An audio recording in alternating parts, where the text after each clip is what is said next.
The iPhone 6 and 6 Plus came out in 2014 and started the trend of bigger iPhones, being significantly larger than the year prior's iPhone 5S. A year and a half later, the iPhone SE came out, having the specs of the better 6S, but in the body of the smaller 5S. Bigger might not always be better, as the iPhone 6 is not as powerful and has a worse camera than the iPhone SE. Hey, how's it going? I'm Josh from 91 Tech, and today we're taking a look at the iPhone 6, 6 Plus, and the iPhone SE, which was upside down, but no longer is. How do they hold up and how do they compare?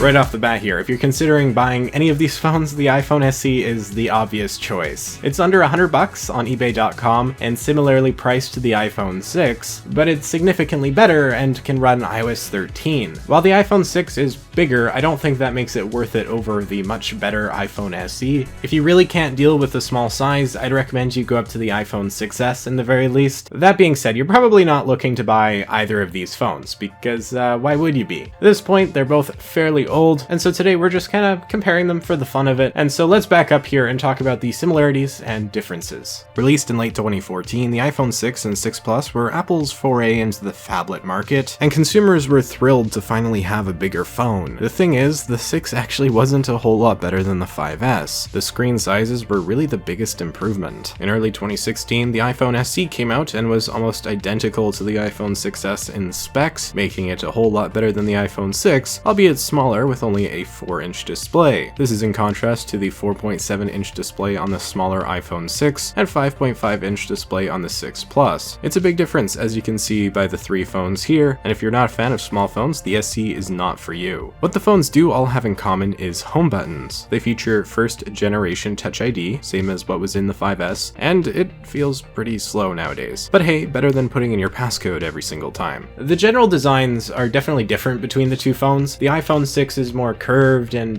very thin, while the SE is more light and squarish. Is squarish a word? I don't know, but that's pretty much a good way to describe it. Maybe boxy. The phone is actually also the lightest one Apple's ever made, so that's kind of cool. When it comes to durability, the SE is actually much better off than the iPhone 6, and this is because the iPhone 6, and particularly the 6 Plus, had the tendency to bend under pressure. If you didn't have a case on, it was very common for these phones to end up bending at some point in their lifetime. This was annoying, and it would often lead to issues with the touchscreen, so definitely not good, and the iPhone SE definitely won't bend, so that's kind of a big plus it has over the iPhone 6. So if you use an iPhone 6 or 6 Plus, you're definitely going to want to use a case. The SE, on the other hand, is actually probably one of the last iPhones you don't need a case for, along with maybe the iPhone 7. This is assuming you're being, reasonably careful with it, but it's sturdy and it's aluminum, and while you could crack the screen if you drop it from a, decent height, overall this phone is pretty darn durable, especially in comparison to my all-glass iPhone 11 Pro. I definitely wouldn't want to drop this, but if I dropped the SE, I feel like there's a pretty good chance it would survive. The iPhone SE is a small phone, and I feel like that's going to be the biggest complaint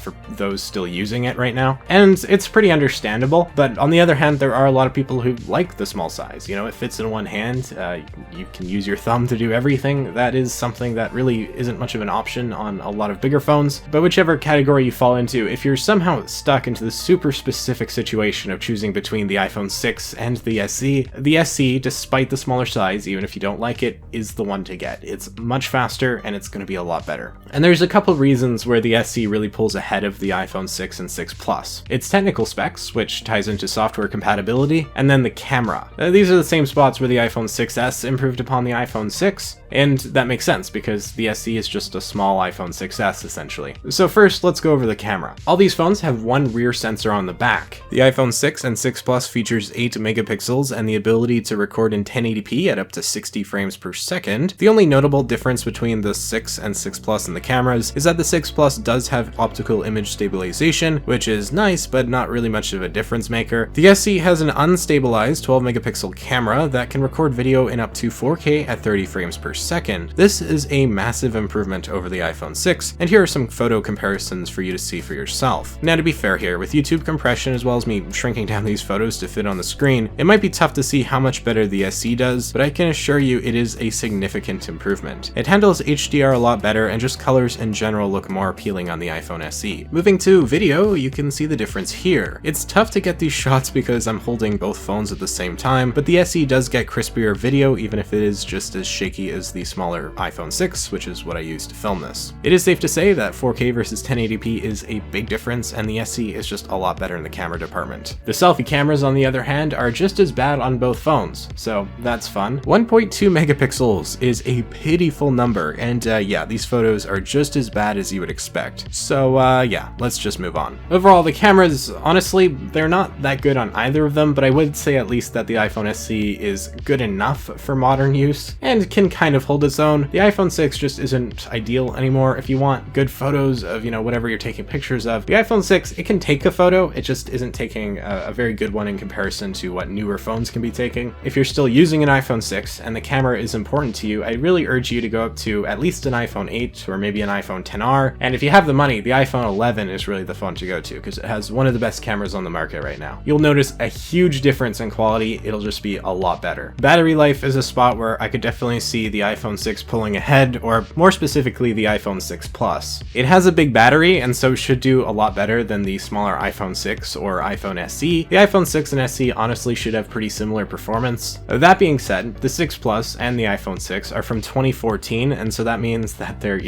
over 5 years old at this point. And so the batteries, the whole phone has probably been pretty well used over the years, and so it's kind of tough to expect a lot when it comes to battery life. The more you use your phone, the more it'll be degraded, so unless you've replaced the battery at any point, it probably won't be great. That goes for the iPhone SE as well. It never had the most amazing battery life to begin with, so when it comes to batteries on any of these phones, you're probably going to want to keep a charger nearby. Moving to technical specs, the iPhone 6 and 6 Plus, or actually the other way around, both have the Apple A8 chipset and 1 GB of RAM. That single gig really holds the iPhone 6 back, and that's why it's still on iOS 12, whereas the iPhone SE is on iOS 13. The SE has the A9 chipset and 2 GB of RAM. Performance is much smoother on the SE, and as a result, it received the iOS 13 update. This means that while you can still download and use pretty much any app on the iPhone 6, you are going to be missing certain nice features like dark mode, and within a couple of years, app support is going to be kind of scarce, as opposed to the SE, which should be much better off. I'd actually say the iPhone SE has a pretty decent chance at getting iOS 14. There's no guarantee of this, of course, but the iPhone 6 seemingly had its life ended a little bit early because it was ended at the same time as the iPhone 5S, so I could very well see this phone and the iPhone 6S getting an extra year of support. The iPhone 6 and 6 Plus really didn't age very well, and I think the biggest reason for it is because these actually weren't very big upgrades over the iPhone 5S. Yeah, they had the bigger screen, but that was about it, honestly. Specs, the camera, they were all very, very similar. And yet, despite this,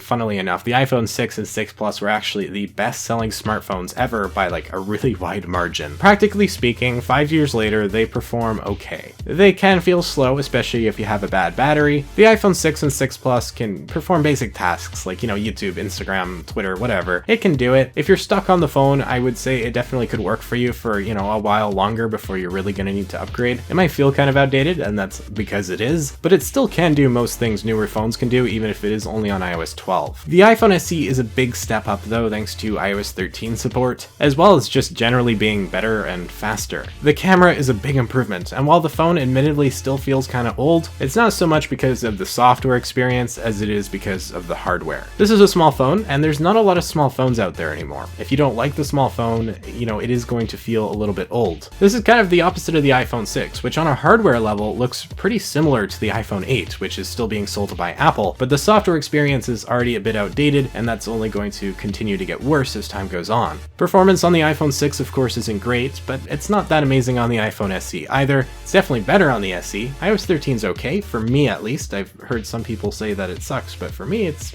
fast enough. But the SE does have potential to last like another couple years for software updates, and that's something that just isn't an option on the iPhone 6. At the end of the day, neither of these phones are ideal for, modern use, but both can be found for very, very cheap on eBay, under $100. If you need a budget phone or a backup phone, or maybe a phone for your kid or something, it's not a terrible option. I would very strongly point you to the iPhone SE, as it is the much better phone, but the iPhone 6, it works for what it does, and at the moment it's not outdated per se. It is on iOS 12, but it does the job for pretty much anything I can think of you wanting to do. Just be aware of not great battery life on probably all of these phones. But what do you think? Am I being a bit harsh on the iPhone 6? Or am I right and the SE is the much better phone right now? Let me know in the comments down below. If you found this video interesting or even helpful, maybe hit that like button and consider subscribing for more content just like this. You can follow me over on Twitter and Instagram at 91_tech if you'd like to for some reason. And with that all being said, I'm Josh from 91tech, and I will see you all next time.